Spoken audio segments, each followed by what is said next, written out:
How to Live a Happy Life with Richard D'Angelo. Chapter 7.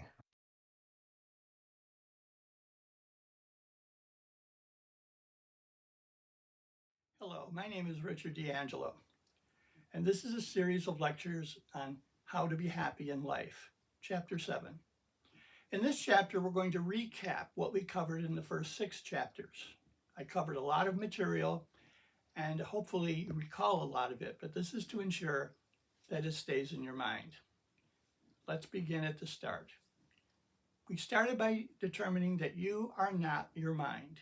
Your mind is a separate entity that advises you on how to live life. It is a part of you, but it is not you.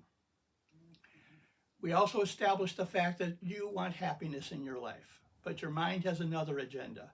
Your mind wants safety. It's not concerned with your happiness. In your case, you want, of course, want safety, but if you want safety, prison safe, all your needs are taken care of, but of course you don't want that because you don't have the happiness. So what's the point of safety without happiness? What's the point of life without happiness? Then we covered the fact that love is what you are. Love makes you happy. Why? Because you are a being of love. That's how you came to this planet. We then determined that the opposite of love is fear. Most people think it's hate, but recall the opposite of hate is forgiveness. The opposite of love is fear. Where does fear come from? We then established that fear arises from your mind.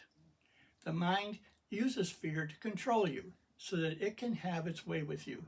You will do whatever it wants you to do. And fear is the leash that it uses to maintain control over your life. We then determined that love comes from the heart, fear comes from the mind. We also then discovered that the mind is nothing but a 4-year-old child. Not chronologically 4, but emotionally 4.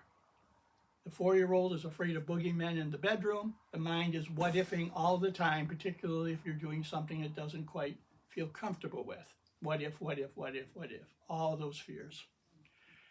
Then we discussed what to do about that. You are the adult. The mind is a child. So accept the mind as the child, and so you work with it that way.